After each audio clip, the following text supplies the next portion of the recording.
Good morning, everyone. Back in the cold. It's been a few weeks. I've hauled some corn. I've been to the Dominican Republic. And now I think it's time to get back at the next project. I know a while back I did a video about what will come after the 60. And I showed a few things, but that's before I even knew I was going to own this Windolph chain tread tractor. I'm actually kind of looking forward to working on something a little smaller where stuff is lighter for a change. I did a little bit of an overview for it. As you can see, here it is.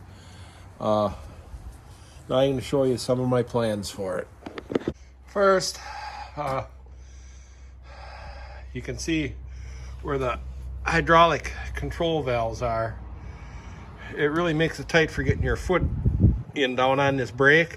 And pictures of most of them I've seen, they have the hydraulic controls mounted on the fender here. So one of the things is I will move those hydraulic controls over to the fender and at the right height so that it makes it easier to get on and off the crawler, and they're more readily available to use. And one of this, you see the seat tank, that's not a gas tank, that's actually a hydraulic reservoir. So one of the first things I'll be doing is taking that hydraulic reservoir off and taking the fenders off, because I want to get at the final drives and steering clutches all have to come apart. So I probably won't show you me taking the fenders off and the reservoir off, because that's all pretty straightforward stuff and just kind of boring to watch. But when I get into the final drives, removing those, then I'll probably cover those quite thoroughly, I'd like to think.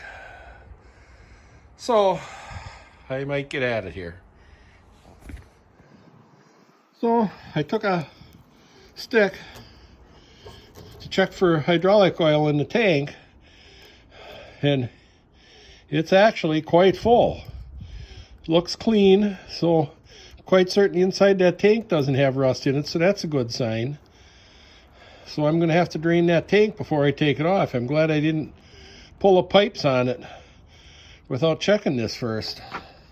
Now I'm sure this outer part comes off first instead of here, because I'm sure there's probably 2 bolts underneath this cover that hold the final drive housing to the steering clutch or center housing. So I'm going to take these out now and see what we find. I found an oil level plug back here. I'm going to take that out and see what we have in it in the final drive for oil.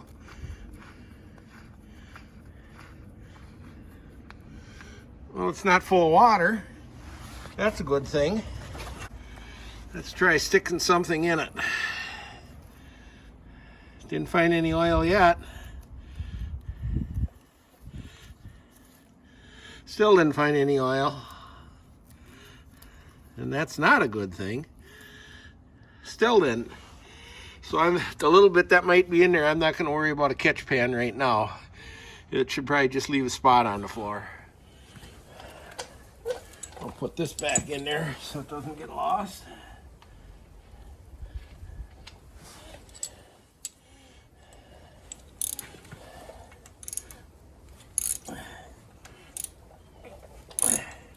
Break them all loose first. I didn't really expect any of them to be rusted tight, but might as well do it this way instead of breaking one off with the impact.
Well,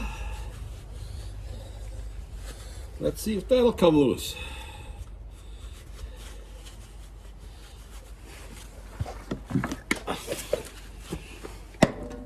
It's moving. So you'll see the inside the same time I will. Oh, no oil, but the gears look perfect.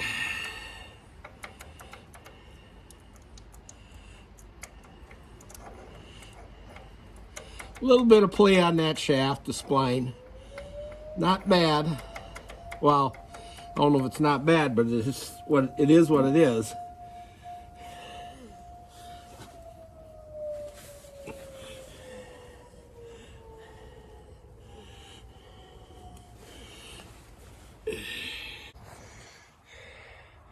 Now you can see the gear looks perfect. Bearing feels good. That turns real nice and smooth. This bearing feels good. The gear has a little play in the splines. Well, there's nothing we're going to do about that, and I'm sure it'll outlast me. So I'm going to pull that off. I'm going to take that stuff in the basement. And I want to pull this cover off so I can see into the steering brake. Now there's 3 bolts hold the inner final drive housing onto the center section. I'm going to remove those.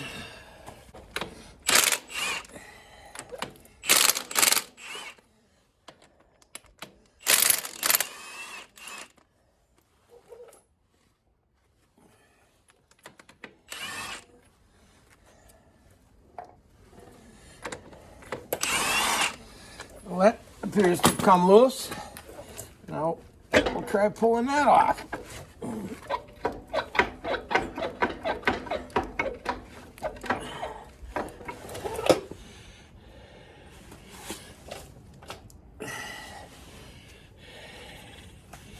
It wiggles.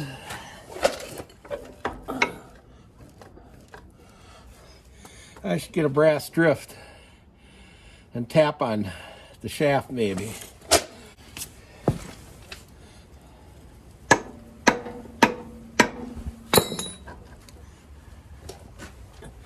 I think that's going to do it.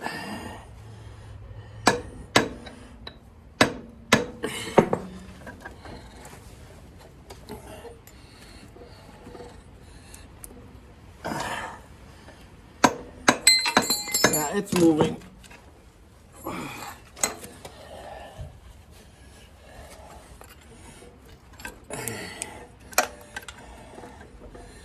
I know it isn't the proper way to do it, but it's taken just such a little bit.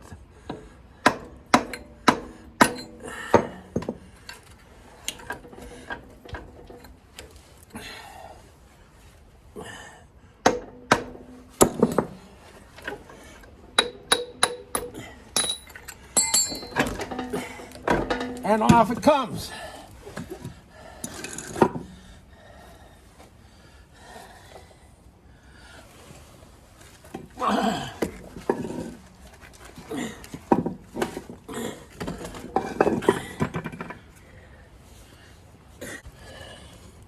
That bearing feels good.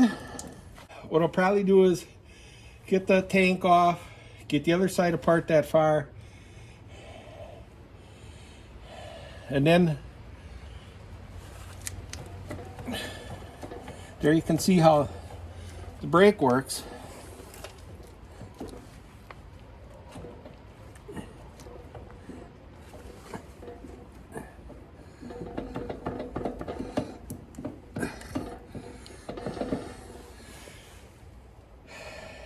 take the center section, and I don't know if I'll be able to handle it.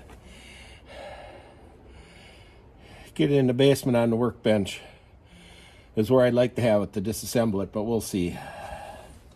So I'm going to show you one thing here. You can see it's been apart before because there's a homemade gasket out of some piece of cardboard that says 400,000 circulation something. There's a label on the cardboard. So it has been apart before, and someone made gaskets just like I do out of cardboard. So I think I'm going to let it at that for today. And I might not get at it again for a few days. So thanks again for watching. I hope you follow along and enjoy this one. Like I say, it's a lot smaller than the 60. It's a little easier to handle the parts. So we'll see you later.